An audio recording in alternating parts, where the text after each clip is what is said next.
Hi, I'm Maki from English Takeover. This video is in collaboration with LinkUp English. Today, I'm going to talk about English resume types, and then Charlie from English Takeover and Eglys, the founder of LinkUp English, will give you helpful tips about how to choose the right resume format. So please watch it until the end. Also, I prepared a worksheet you can download. You can use it after watching this video or while you're watching it. Use it as you like. Let's get started. There are three types: reverse chronological resume, functional skill-based resume, and combination resume. The reverse chronological resume format lists your work history and education. The most recent position comes first. It's good for people with plenty of work experience that is relevant to the position they're interested in. This is a sample.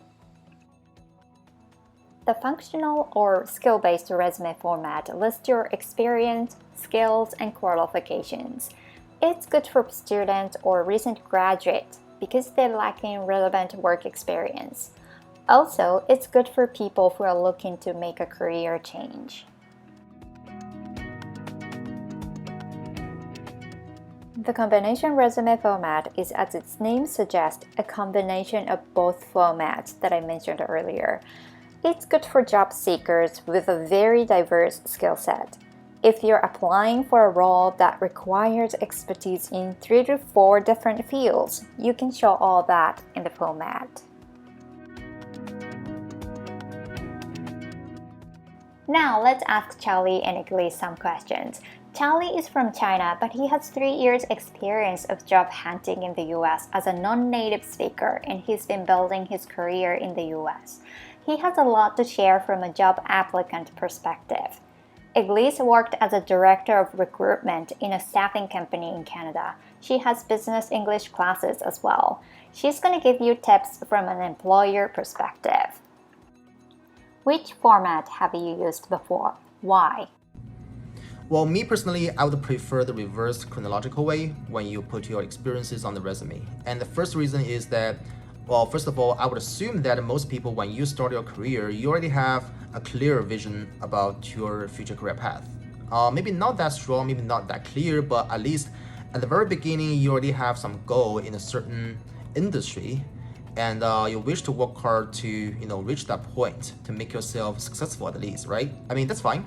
But what I'm trying to say is that under this logic, when you put your resume, when you put your experiences with the reverse chronological way on the resume, and you put this resume to your manager, and this will help them to have a better sense of understanding about how you've been growing from the very beginning until the most recent.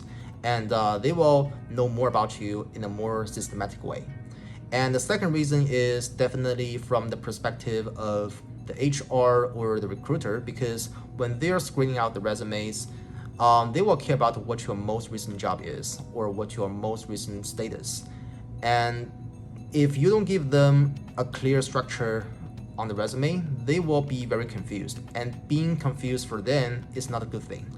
And they will think that you are not the person who is very detail-oriented, because when you read your resume, they think, oh, you don't care about what I'm looking at, right?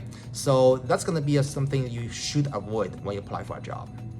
For my resumes, I have usually chosen to go with the reverse chronological format. The reason I specifically chose that format was because in the last 10 years, I have been working in the same industry, and I have grown in the industry. I wanted to show the lateral growth that I've had, and the reverse chronological format makes it easy to do that. You can see the different positions and, of course, the different titles, the different responsibilities that I've had in my career. But of course, that's not everyone's case. A lot of people are just starting out their careers, or they're changing their career paths, or they've worked on different contracts of all sorts. So in those cases, it might make sense to use the functional resume or the combination. How many pages does your resume have? For how many pages, I would say it depends on how many years of experiences you have. For example, if you just graduate, then obviously you don't have many work experiences, right? So in this case, 1 page will be perfect for you. So no pressure. You can also fill it with other, project experiences or leadership experiences or the research experiences as well. So it's totally okay to put it only 1 page, and the 1 page would be the standard as well.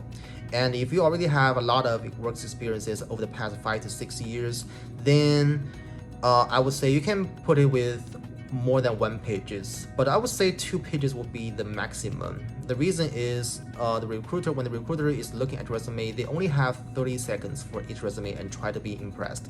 So maybe 3 pages will be a little bit hard for them. And take me as an example. Right now, I already have, 3 internships and 4 projects. So I can totally make it to be 2 pages, but I will still try my best to be only 1 page. The reason is, the point is, it's not about how many experiences you want to put out there. It's actually about how concise, how informational you want your resume is, because it is actually reflecting your writing skills and documentation skills as well. Right now, I would say my resume is about 2 pages long. Of course, when I was a new graduate and starting out my career, it was probably about 1 page.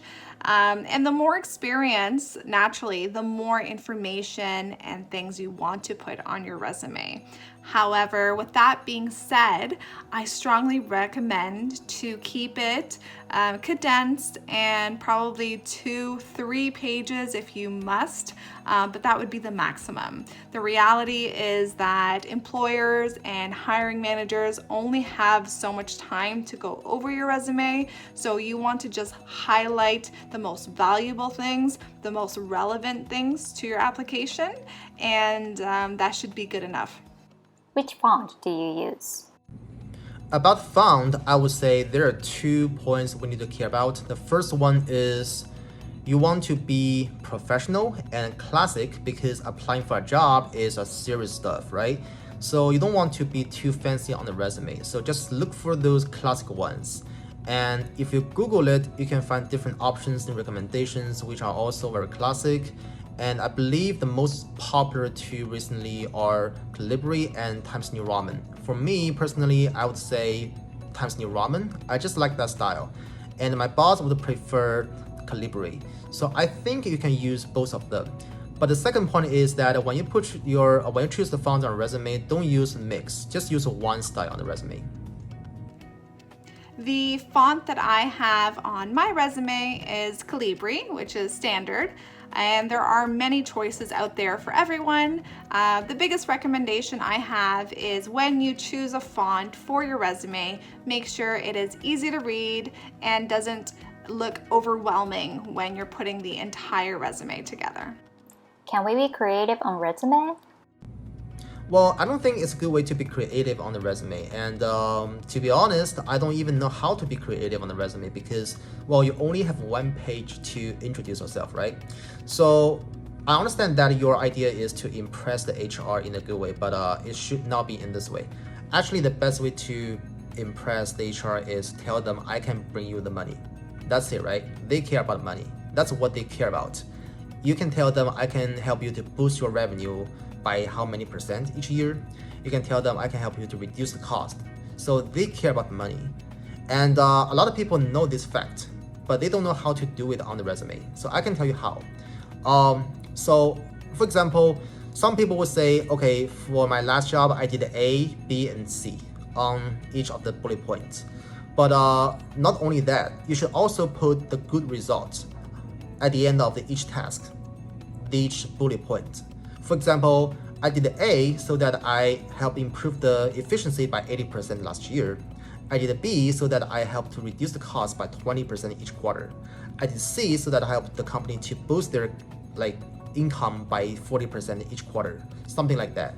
So in this way, basically you are telling the HR that I'm the person you need because I can bring you the money. I can help you to improve the efficiency. So that's what they really care about.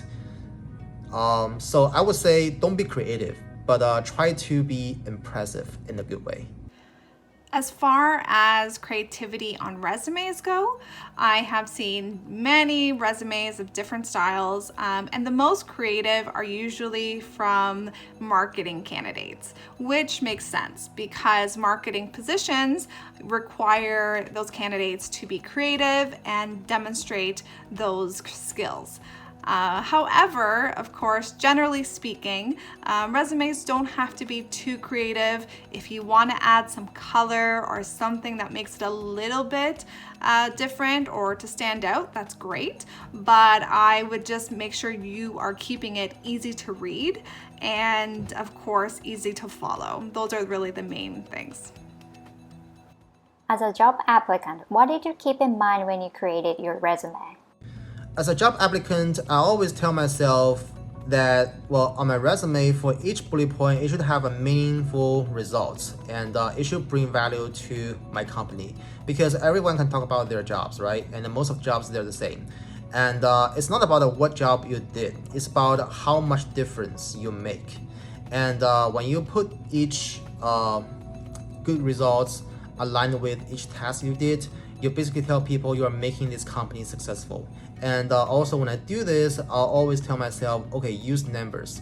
Always use numbers as much as possible. For example, like I said, increase the efficiency by 40%, decrease the cost, increase the revenue by 40%, something like that. And also you can organize the team of 4 or organize a team of 10 or lead the team of 8, something like that. So you can have many chances to use numbers and people love reading numbers as well.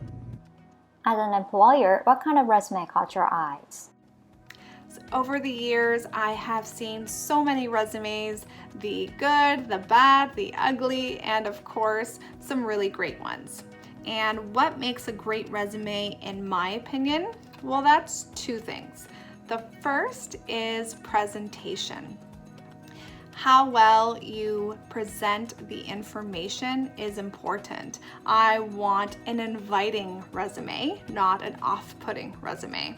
So the formatting, the overall organization of your information, the order of it, does it make sense? And of course, does it make it easy for an employer or hiring manager to follow? So that's number 1, the presentation. Number 2 is the content, which is very important. I hate seeing the same words over and over.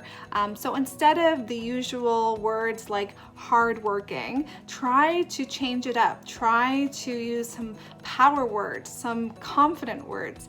Believe it or not, I can feel confidence through your resume and the way that you decide to describe your experience, your skills, and of course your accomplishments. So all of that needs to be in the content of your resume, and if you do those 2 things, then you'll definitely get noticed. In Japan, resumes always have pictures on them. How about yours? Right, I can totally understand you. And also in China, we also have the pictures on the resume as well because we think it's a friendly way to let people know more about us, right? But the thing is, in the US, you cannot do that. It's like a big mistake. It's not like an optional thing. It's actually a no. So don't put your picture on the resume. The thing is, the US is a multinational country. So if you put your picture on the resume, that will cause some discrimination issues. So that's a big no. I do not have my picture on my resume. As a matter of fact, here in Canada, we practice not to have our pictures on our resumes. And this is simply because we have concerns about discrimination. We have strict laws about discrimination in the workplace. Therefore, we avoid having our pictures on our resumes.